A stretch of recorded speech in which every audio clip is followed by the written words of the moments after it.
Good morning, guys. I'm heading out across the Cape Fear River near Wilmington.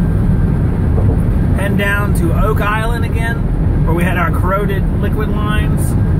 Have my roll of 3/8 copper. I'm going to replace both liquid lines and coat those in Plastidip. Try to keep them around a little bit longer than they have been. Just an extreme environment. Last night was Tropical Storm Anna came through here, so probably a little bit mixed up down there right now, even though it wasn't a strong storm.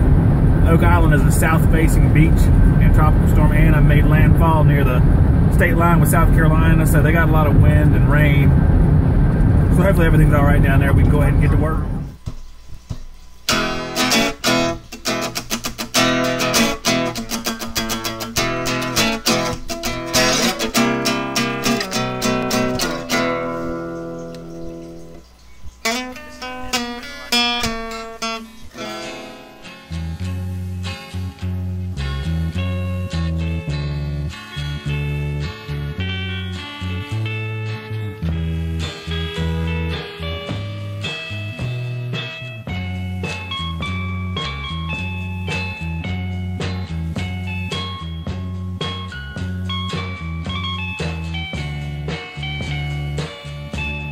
Guys, I'm taking down this panel here so I can access the lines where they go through the floor. I'm gonna pump the units down because I'm afraid that if I yank this panel down with them in place, it's gonna rupture one of those lines that are real sensitive and cause a world of problems. So I'm gonna go ahead and pump these units down, then I'll take the panel down so I can take a look up there and make sure we have some good copper to brace to. Guys, we've disconnected the liquid line down here with the unit. As you see, it's looking fabulous right here. Good grief. Just rotted out. Good grief. It's done. I'm going to trace it back up here, find some nice clean copper, and run a new piece all the way down. This is our suction line above the floor. I don't know if this happened when we were pulling on it a second ago or what, but I have a feeling it was already here. Yikes. The good, the bad, and the ugly, right? Okay, guys, we took our section of 3/4 copper out that was bent.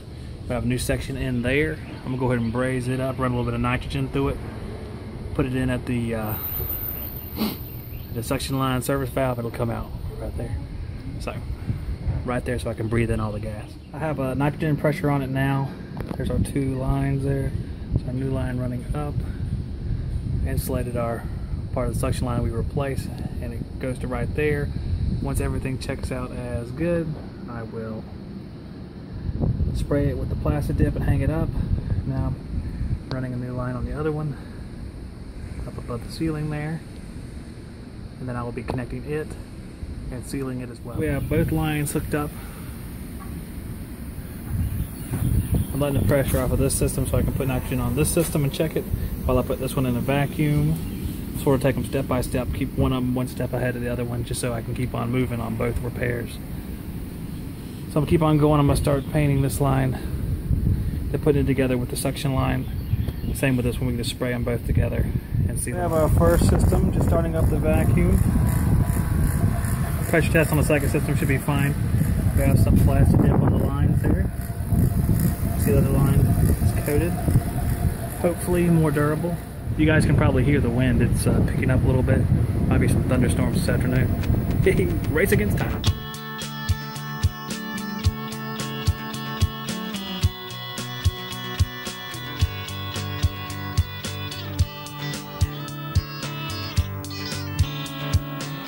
I lean out on an overpass.